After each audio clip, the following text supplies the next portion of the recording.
Bonjour, lecture courant miracle, chapitre 17, le pardon et la relation sainte. Section 1, porter le fantasme à la vérité. La trahison du Fils de Dieu réside uniquement dans les illusions, et tous ses péchés ne sont que ses propres imaginations. Sa réalité est à jamais sans péché.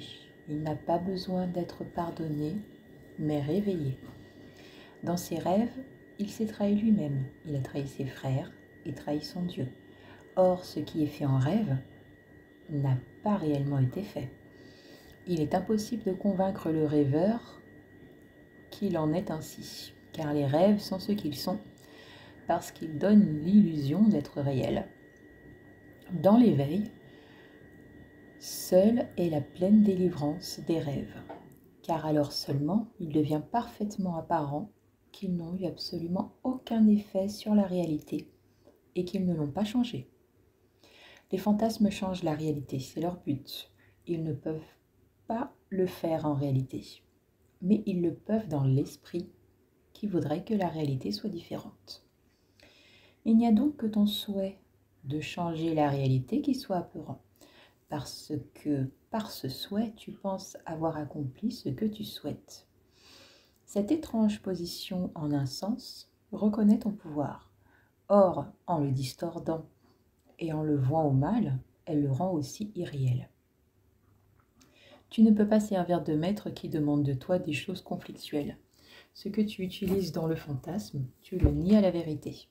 Or, ce que tu donnes à la vérité, afin qu'elle l'utilise pour toi, est à l'abri du fantasme. Tout ce que cela signifie, lorsque tu maintiens qu'il doit y avoir un ordre de difficulté dans les miracles, c'est qu'il y a certaines choses que tu voudrais retenir à la vérité.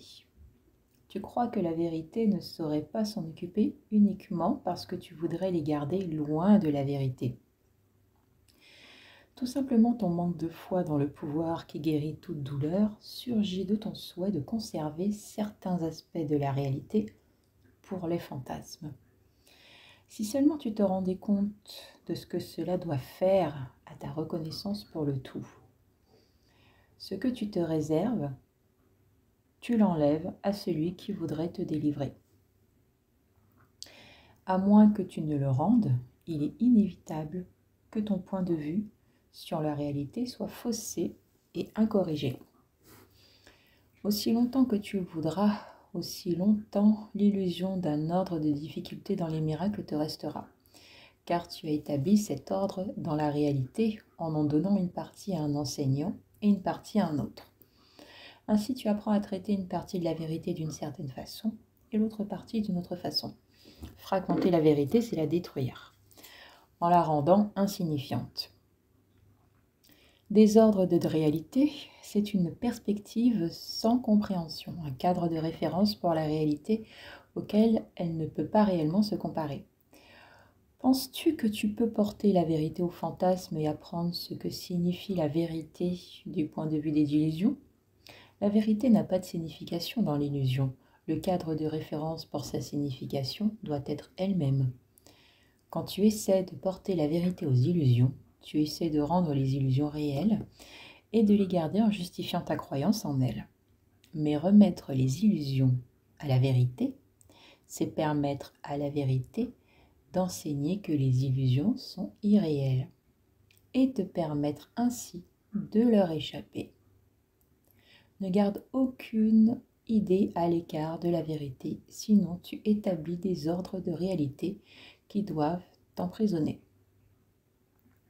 Il n'y a pas d'ordre dans la réalité, parce que là, tout est vrai.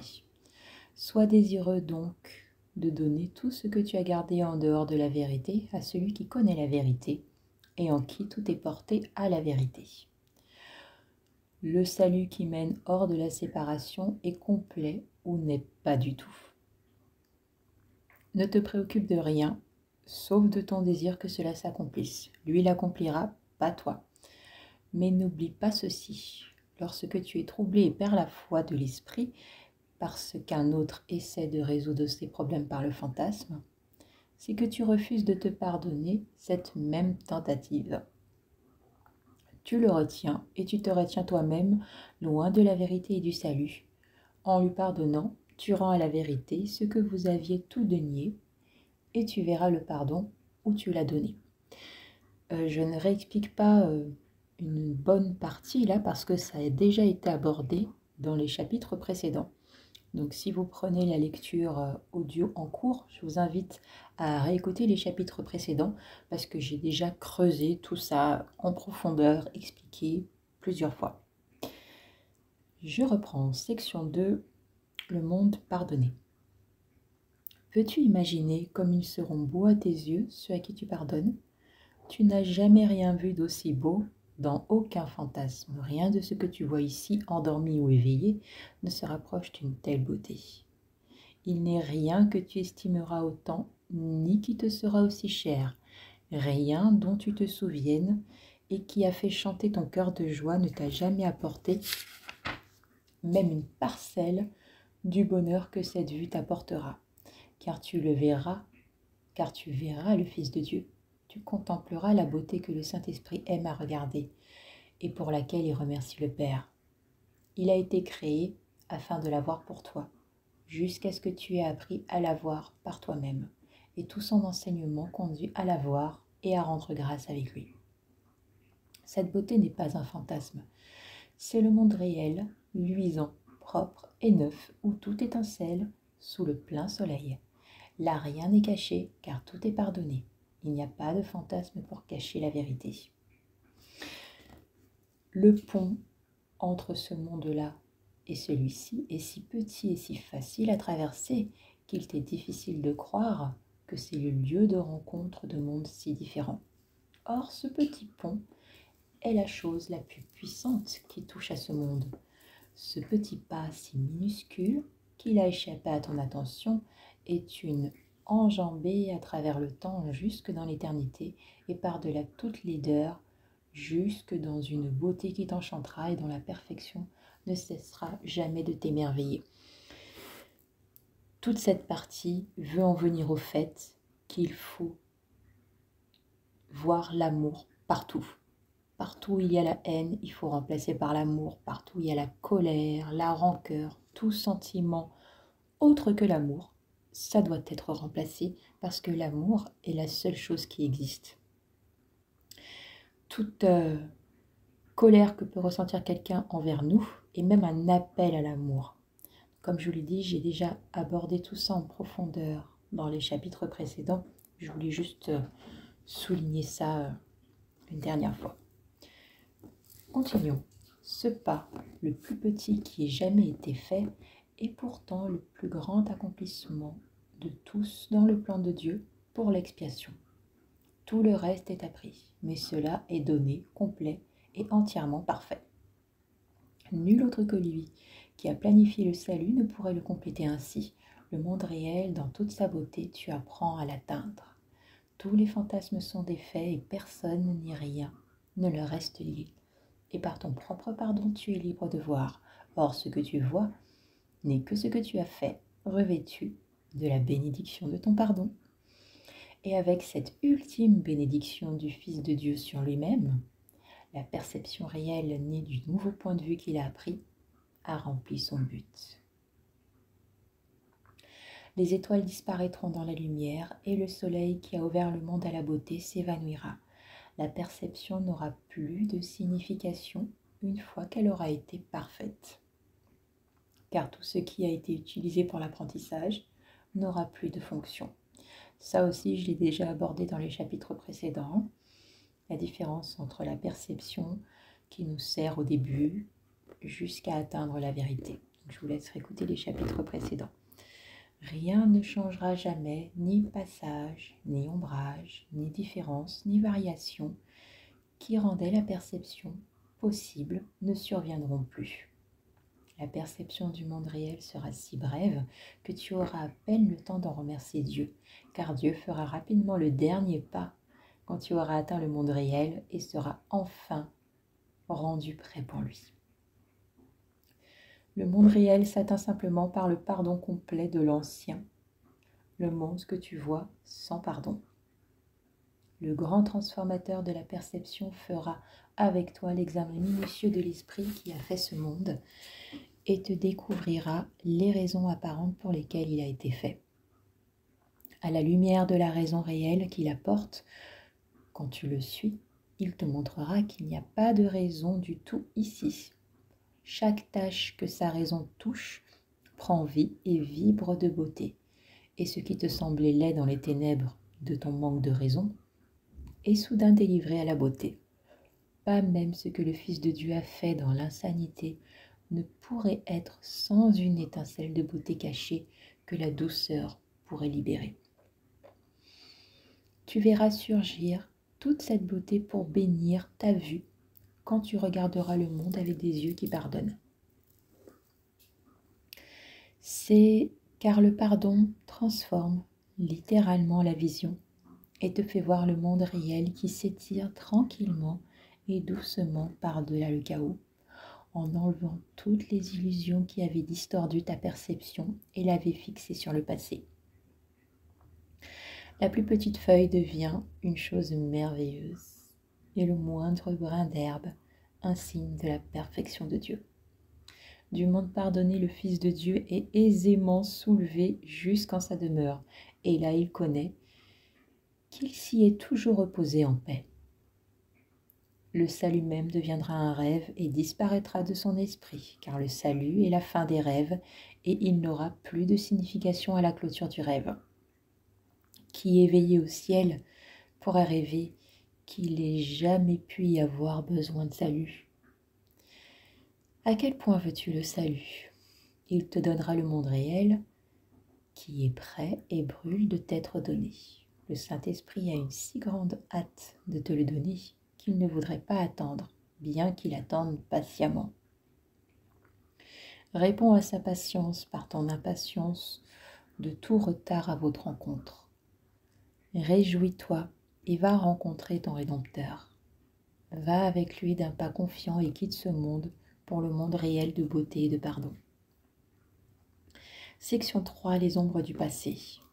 Pardonner, c'est simplement te rappeler les pensées aimantes que tu as données dans le passé et celles qui t'ont été données. Tout le reste doit être oublié. Le pardon est une mémoire sélective non basée sur ta sélection. Car les figures d'ombre que tu voudrais rendre immortelles sont des ennemis de la réalité. Sois désireux de pardonner au Fils de Dieu ce qu'il n'a pas fait. Les figures d'ombre sont les témoins que tu amènes avec toi pour démontrer qu'il a fait ce qu'il n'a pas fait. Parce que tu les amènes, tu les entendras. Toi qui les gardes par ta propre sélection, tu ne comprends pas comment elles sont venues dans ton esprit ni quel est leur but. Elles représentent le mal que tu penses qui t'a été fait. Tu les amènes avec toi uniquement afin de rendre le mal pour le mal, en espérant que leur témoignage te permettra de penser que l'autre est coupable, sans tenir à toi-même. Elles parlent si clairement pour la séparation que nul qui n'a pas l'obsession de garder la séparation ne pourrait les entendre. Elles t'offrent les raisons, entre guillemets, pour lesquelles tu devrais conclure des alliances non saintes pour appuyer les buts de l'ego et faire de tes relations les témoins de son pouvoir. Ce sont ces figures d'ombre qui voudraient rendre l'ego saint à tes yeux et t'enseigner que ce que tu fais pour le sauvegarder est réellement de l'amour. Ces figures d'ombre parlent toujours pour la vengeance et toutes les relations dans lesquelles elles entrent sont totalement insanes. Toutes ces relations, sans exception, ont pour but l'exclusion de la vérité au sujet de l'autre comme de toi. C'est pourquoi tu vois en vous deux ce qui n'est pas là, et fait de vous deux les esclaves de la vengeance. C'est pourquoi aussi tout ce qui te rappelle les rancœurs passées t'attire et semble porter le nom de l'amour. Peu importe à quel point sont distordues les associations par lesquelles tu arrives à cette connexion.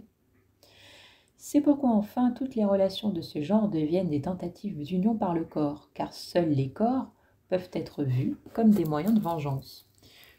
Que les corps soient au centre de toutes les relations non saines, cela est évident. Ta propre expérience t'a enseigné cela. Mais tu ne saisis peut-être pas toutes les raisons qui concourent à rendre la relation non sainte. car la non-sainteté cherche à se renforcer tout comme la sainteté, en rassemblant autour d'elle ce qu'elle perçoit de pareil à elle.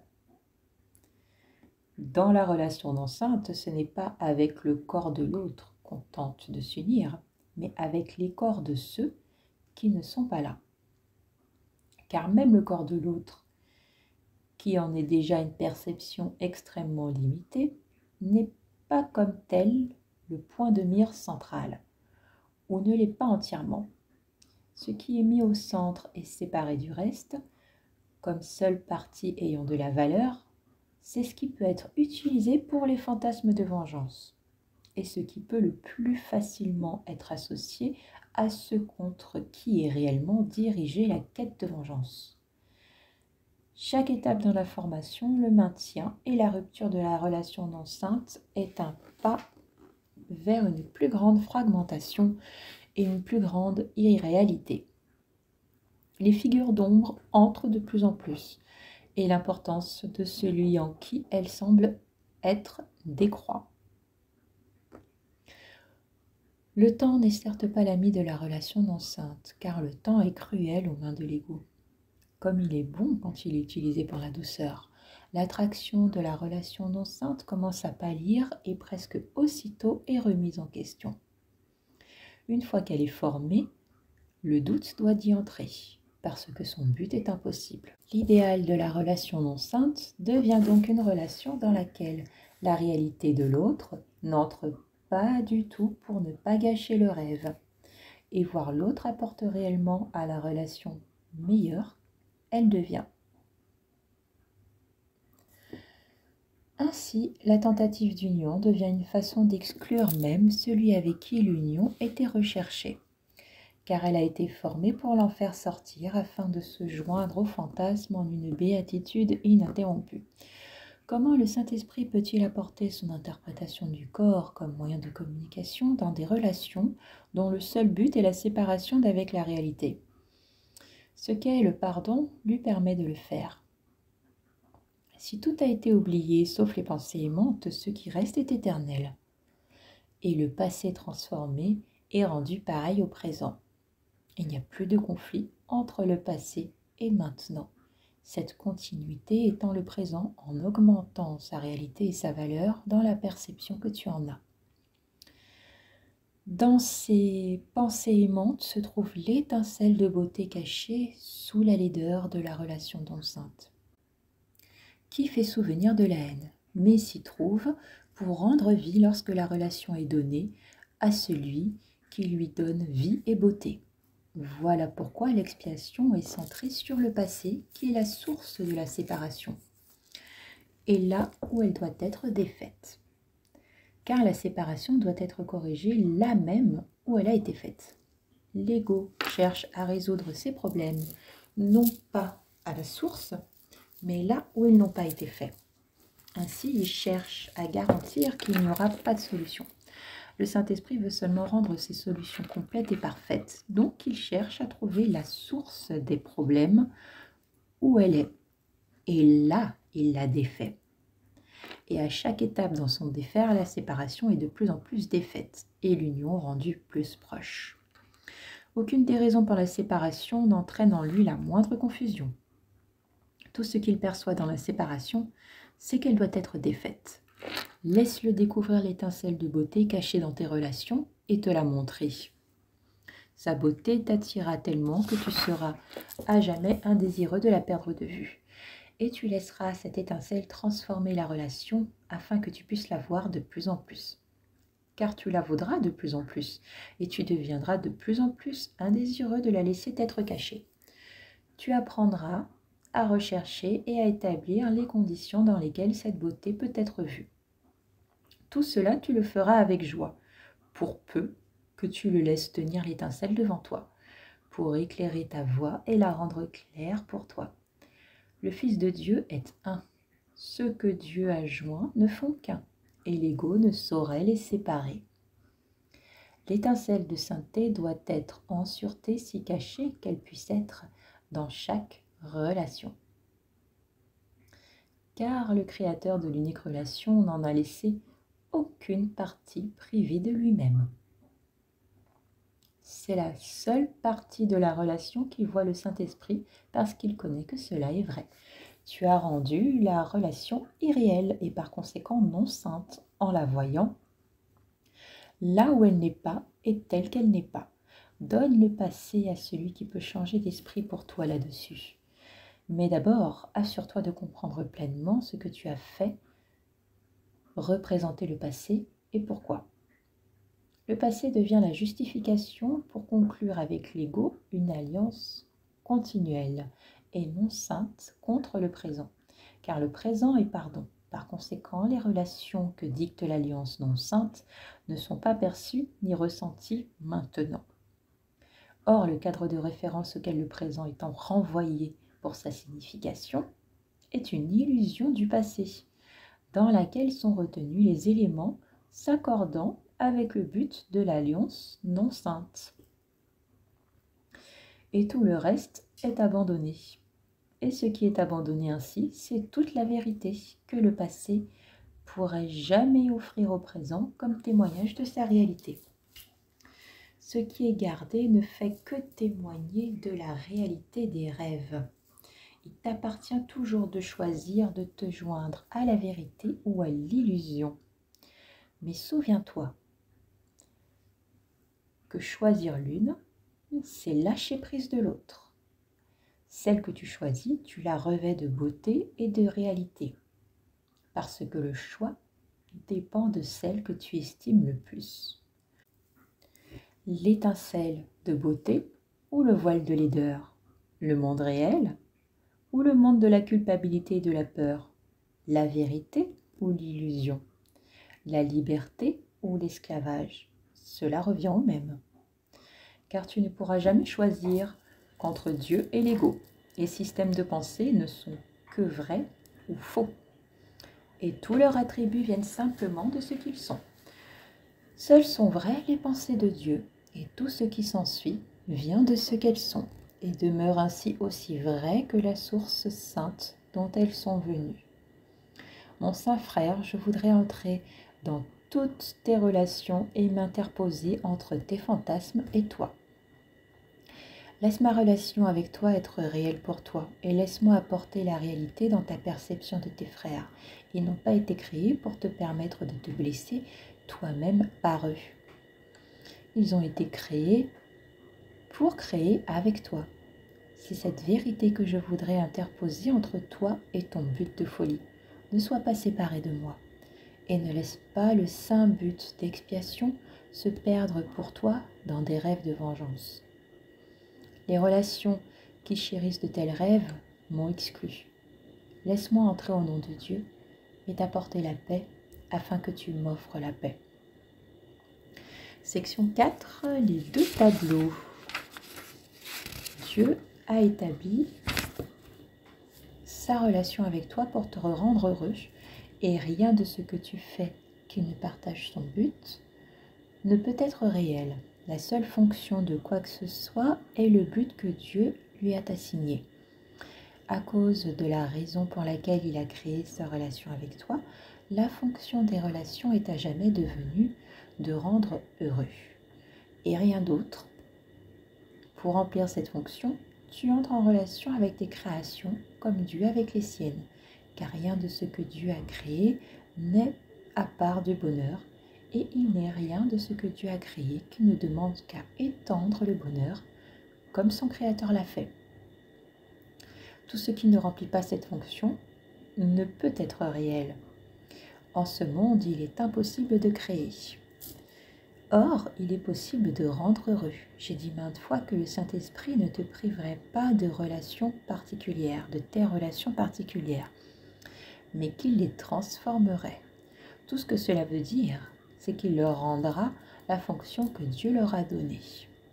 Il est clair que la fonction que tu leur as donnée est de ne pas rendre heureux, mais la relation sainte partage le but de Dieu plutôt que de viser à lui faire un substitut. Chaque relation particulière que tu as formée est un substitut à la volonté de Dieu qui glorifie la tienne plutôt que la sienne, à cause de l'illusion qu'elles sont différentes. Tu as formé des relations très réelles en ce monde. Or, tu ne les reconnais pas parce que tu as donné une telle prédominance à leur substitut que lorsque la vérité t'appelle, ce qu'elle fait constamment, tu réponds par un substitut. Chaque relation particulière que tu as formée vise, comme but fondamental, à t'occuper l'esprit si complètement que tu n'entendes pas l'appel de la vérité. En un sens, la relation particulière était la réponse de l'ego à la création du Saint-Esprit, qui lui-même était la réponse de Dieu à la séparation. La relation particulière était la réponse de l'ego à la création du Saint-Esprit, qui lui-même était la réponse de Dieu à la séparation. Car même si l'ego ne comprenait pas ce qui avait été créé, il avait conscience d'une menace. Tout le système de pensée, tout le système de défense que l'ego a développé pour protéger la séparation contre le Saint-Esprit était en réponse au don de Dieu par lequel il l'avait béni, et sa bénédiction lui permettait d'être guéri. Cette bénédiction tient en elle-même la vérité sur tout, parce qu'en lui t'est rendue ta relation avec Dieu. La relation avec lui n'a jamais été rompue, parce que le Saint-Esprit n'a pas été séparé de personne. Il n'a été séparé de personne depuis la séparation. Par lui, toutes tes relations saintes ont été soigneusement préservées afin qu'elles remplissent le but de Dieu pour toi. L'ego est toujours à l'affût des menaces et la partie de ton esprit dans laquelle l'ego a été accepté est très anxieuse de préserver sa raison comme elle la voit. Elle ne se rend pas compte qu'elle est totalement insane. Tu as bien moins de mal maintenant à te rendre compte que le système de pensée que la relation particulière protège n'est qu'un système délirant. Tu reconnais au moins dans les grandes lignes que l'ego est insane. Or, il te semble encore que la relation particulière est quelque peu différente. Nous l'avons pourtant examiné de beaucoup plus près que bien d'autres aspects du système de pensée de l'ego dont tu as été plus désireux de lâcher prise. Tant que celui-ci reste, tu ne lâches pas prise des autres, car celui-ci n'est pas différent. Conserve celui-ci et tu as tout conservé. Il est essentiel de se rendre compte que toutes les défenses font ce qu'elles voudraient défendre. Si on se défend, c'est parce qu'on croit qu'on est attaqué. Sinon, on ne se défendrait pas. Donc se défendre, c'est rendre l'illusion vraie. C'est ce que veut dire cette phrase. Il est essentiel de se rendre compte que toutes les défenses font ce qu'elles voudraient défendre. La base sous-jacente de leur efficacité, c'est qu'elles offrent ce qu'elles défendent. Ce qu'elles défendent est mis en elles pour être sauvegardé. Et en opérant, elles te l'apportent. Chaque défense opère en offrant des dons, et le don est toujours une miniature du système de pensée que la défense protège. Inséré dans un cadre doré. Le cadre est très élaboré, tout serti de joyaux, poli et orné de profondes sculptures. Son but est d'avoir de la valeur en lui-même pour détourner ton attention de ce qu'il renferme. Mais tu ne peux pas avoir le cadre sans le tableau. De la façon dont elles opèrent, les défenses te font penser que tu le peux.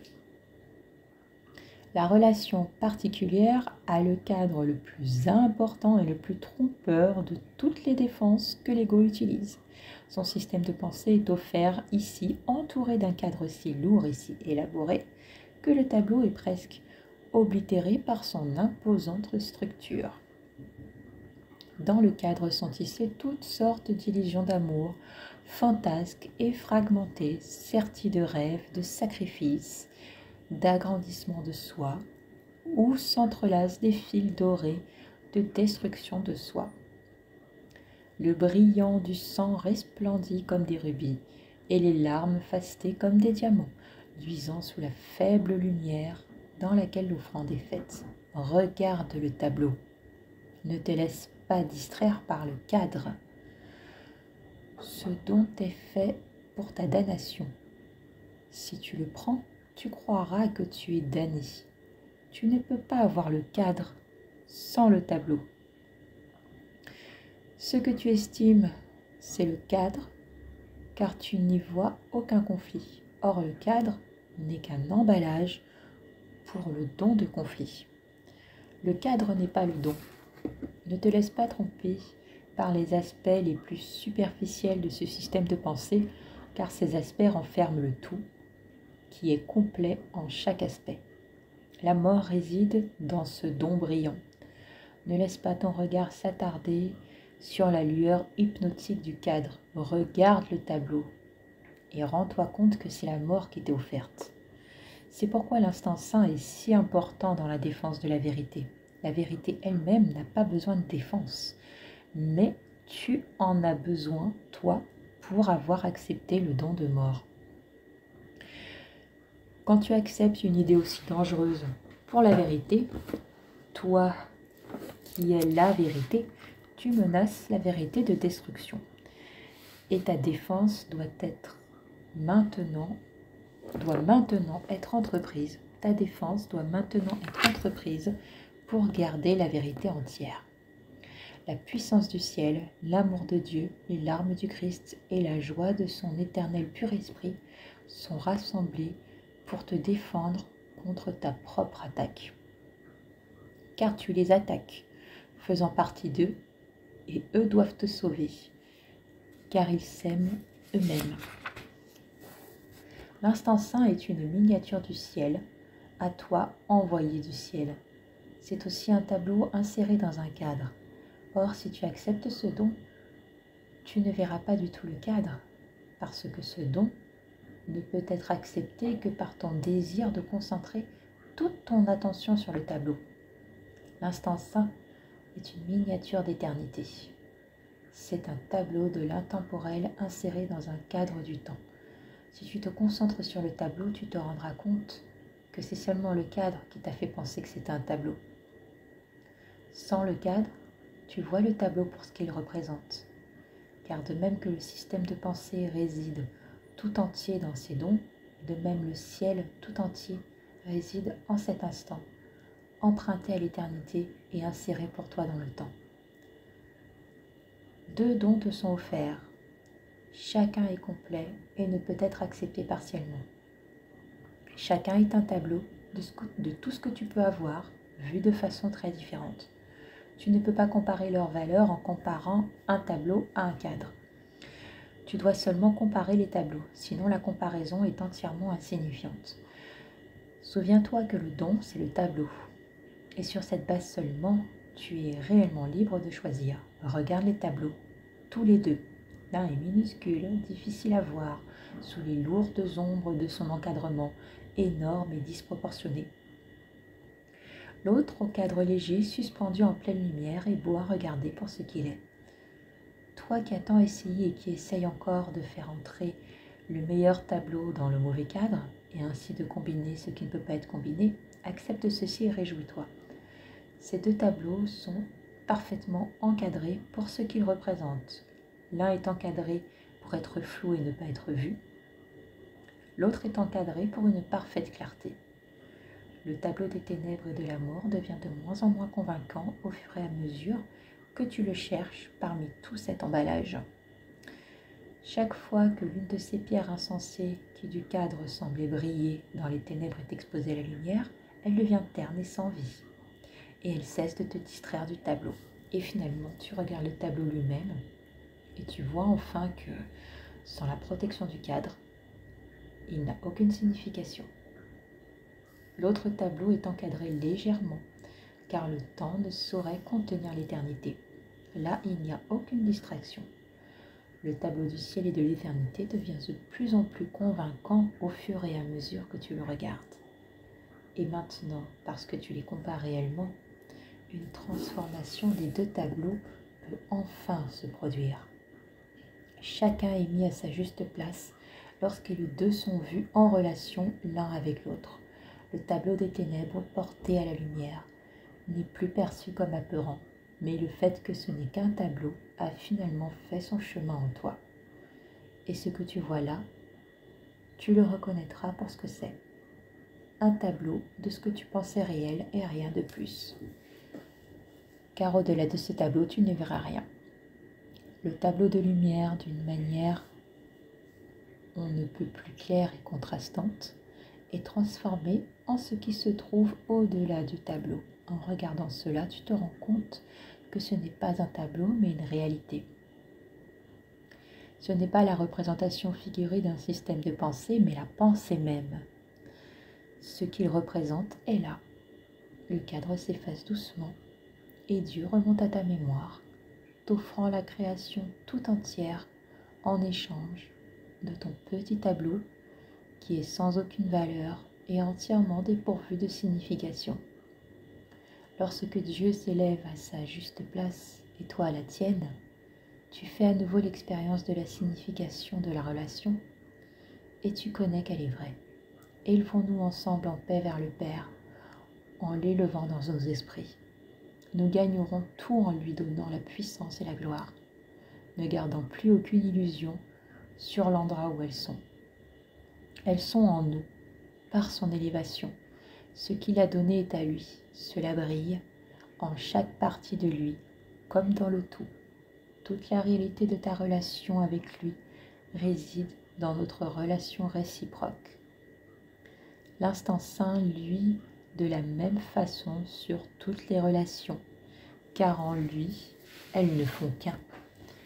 Car il n'y a ici que la guérison, déjà complète et parfaite, car Dieu est ici, et là où il est, ne peuvent être que le parfait et le complet. Voilà mes amis, fin de la lecture de la première partie du chapitre 17. Deuxième partie dimanche prochain, donc c'est un chapitre qui a 8 sections. Voilà, c'est ça, 8 sections. Donc lecture dimanche prochain. En attendant, lundi, vous aurez la guidance. Mercredi, la méditation du courant miracle. Vendredi, la méditation christique. Je vous rappelle que si vous souhaitez soutenir la chaîne, un lien PayPal se trouve en description. Je vous embrasse. Passez une très belle semaine, un beau dimanche.